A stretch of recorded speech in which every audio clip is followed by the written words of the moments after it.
This is the ZMAR Podcast. Elite Benefits of America helps small and mid-sized companies with their health insurance programs. And now, your host, Butch ZMAR. Welcome back to the ZMAR Podcast. It is cold outside, and the first thing I thought of in the morning was to go out for a refreshing run. I did not do it because it was cold, and I was limited on time. I had early departures, and so it's cold in Chicago, and pretty cold. And on this podcast, I did bring one of my other sons, but he chose not to be on the recording. Maybe we'll get him next time. But today I'm going to walk through some things that are similar on other podcasts, but I'm going to talk about core values because it's a current topic that has come up a number of times as far as what we do as benefit advisors in the workplace and what we do for clients, right? Like what's right, what's wrong, what makes us keep moving, and why do we keep doing what we're doing, right? And so it comes back to if you don't stand for something, you're going to fall for just about anything. And most military veterans or soldiers, some people classify because everybody's not a soldier, but in fact, most people that go into the military don't even carry a firearm or go into battle.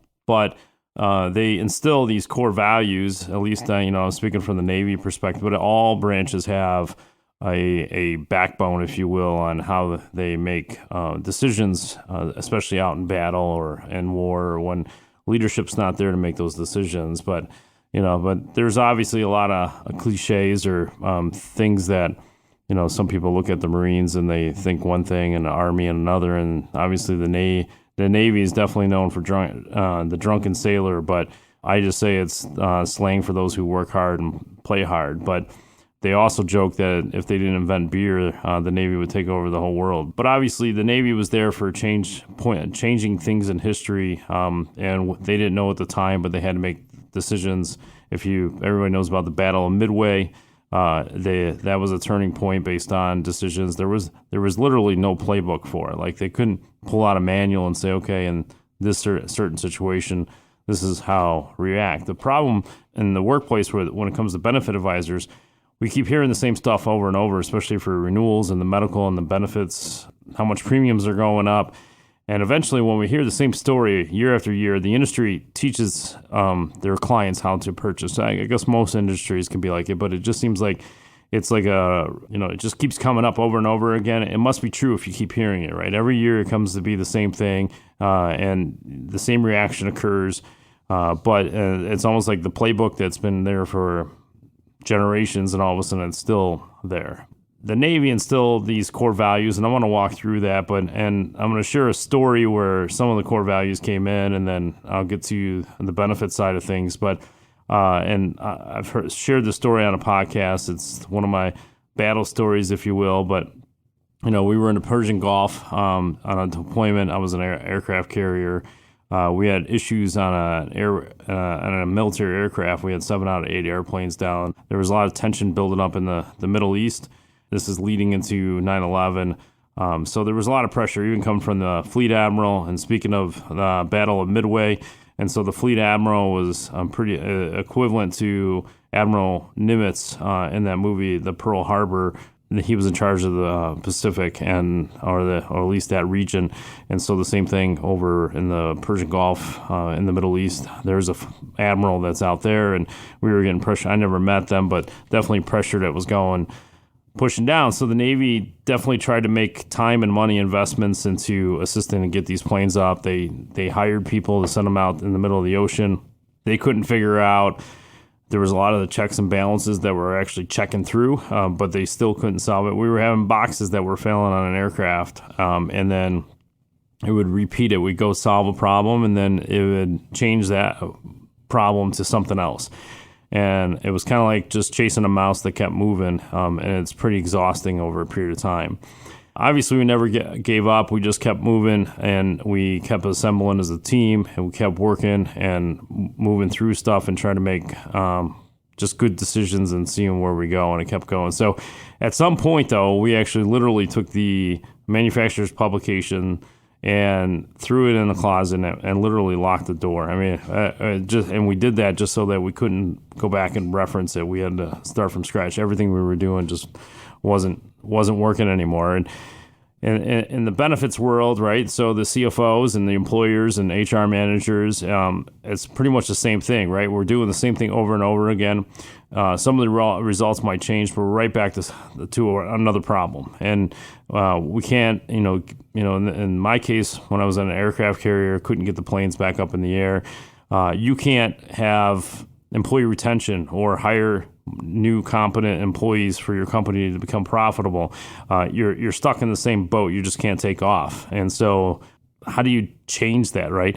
You're hearing the same story over and over. You might have fired one broker and went to another thing that was going to solve it, but it's really the same stuff over and over again. There's not too many benefit advisors out there trying to lock up the owner's manual and starting with a new playbook. And so, and that's why a lot of us gravitate towards more of what we know, and when we do that, we have a tendency to become just create habits, right? So it's a habit to keep repeating the same process, right? So there's that joke where the dog's howling on the not even a joke, but just that saying that the dog's howling on the front porch and howling away for hours on end. The owner goes out there to try to figure out what's wrong and still can't figure it out, and what ends up being is that the dog laid down on the porch and laid down on a nail, and obviously the nail's hurting the dog, but instead of just getting up and moving so that the pain could go away, they just stay there. Another reference would be is if you have a canker sore in your mouth, somehow we have a tendency to keep licking that canker sore even though we know it hurts. And so we do the same thing with benefits accounts. We know it's a problem. It just seems like we keep sticking our tongue on the pain and just letting it ride. And I'm not sure why. You have to think outside the box. A lot of things are going to be once you see it, you can't unsee it. And it's just this endless cycle that keeps going over and over again. But we could do better. Just like when I was on the aircraft carrier, we had to find a better solution. It was hard, right? We just kept having to move, keep working. I mean, it went on for 24 hours a day. We worked on these things. We had shifts, and then it went on not only for weeks, but it went on for months. So it wasn't like it was a fly-by-night or a hobby that we were working on. This was some real stuff. But again, similar to these bad renewals, we could have made excuses for all this. These aircraft were eventually decommissioned not too long after we were having these issues. It was a 1950s war machine in its heyday, and we could have just said it is what it is and kind of just tossed our arms up. But obviously, the boot camp and the military, we're instilled certain things to never give up. And in the Navy, they have these core values that are called honor, courage, and commitment. Honor is to be held accountable for your profession and personal behavior, be ethical and hold integrity and to do what's right. And so we had 7 out of 8 airplanes down. We couldn't not just give up and leave it there. And even if we got to 3 or 4, it still wasn't enough. We needed to get all 8 airplanes back up in the air. Is it better that your current advisor goes back to the carrier, you get a 15% increase, goes back to the insurance company and says, hey, these are good clients of mine, let's get this premium back down, and they lower it down to a 10% increase? It's almost like they did their job, right? Well, all we're doing is putting Band-Aids over the thing, right? It's the same thing if we don't do our job to get things back up to 100%. So in the workplace, if the CFO is not doing their job in the line item expenses on a benefit spend versus any other spend in the entire company, he's not doing his job. He's falling short. And is that really honorable, right? And so are you really holding up your end of the deal for why you were even hired? And even the broker, I challenged them. A lot of times they've lost and ran out of resources, but they're afraid to give up the account. And that's definitely an issue. Yeah, they have to, at least in the next one, courage. You have to have enough courage to do what's right? So morally and mentally strong to actually do what is right and have the confidence to do it, right? So many benefits nationwide have gone from commissions to commission or fee transparency.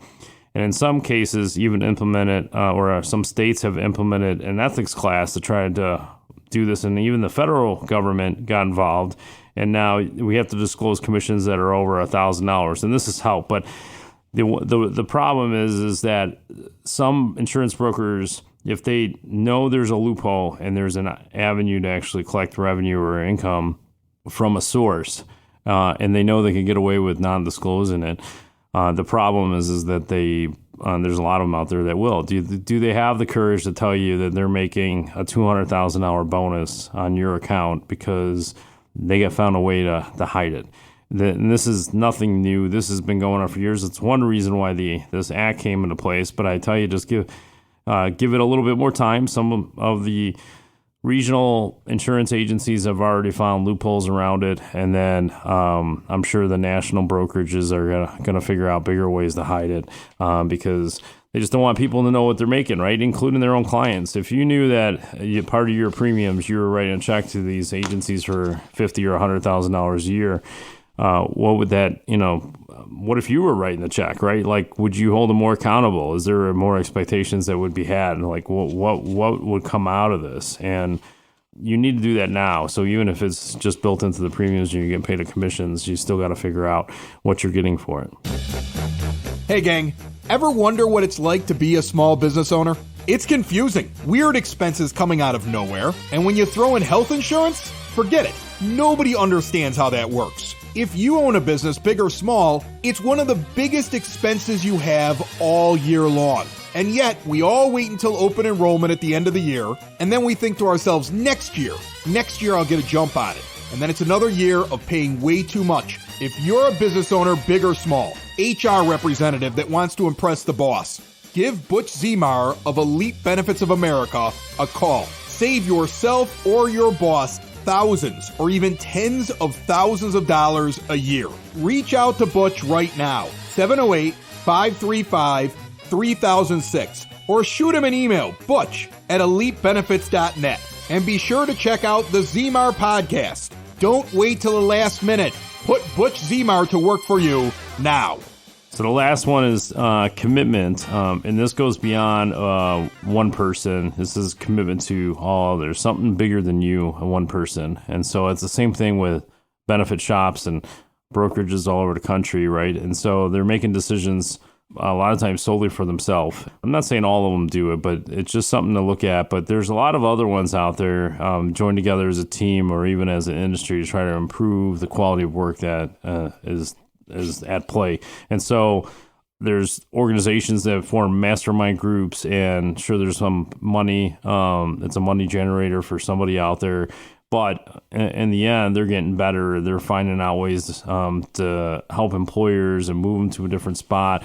Maybe there's new things coming down the pipe. And I tell you, there's these agencies out there that are working with thousands of employees under one roof for one company. So if you're an employer with thousands of employees, they're reversing the trend of healthcare. So not only are they saving millions of dollars in the first year, but they're still reversing the trend the second year, the third year, the fourth year, and the fifth year because they figured out a way to actually solve for expenses. So on other podcasts, we talked about the funding mechanism, and then we also talked about expenses. But obviously, it's got to be greater than just you. And I challenge the CFOs out there too. You can't just, call it what it is. You got to do a better job. You got to be committed to the process, right? You're going to do it for every line item on the expense sheet, for every other area of the company, but you were not willing to do or spend the time for health insurance. Part of it is because you don't know any better. You've been taught and told the same thing over and over again all these years. You switch brokers. It may start out different, and then it changes it right back to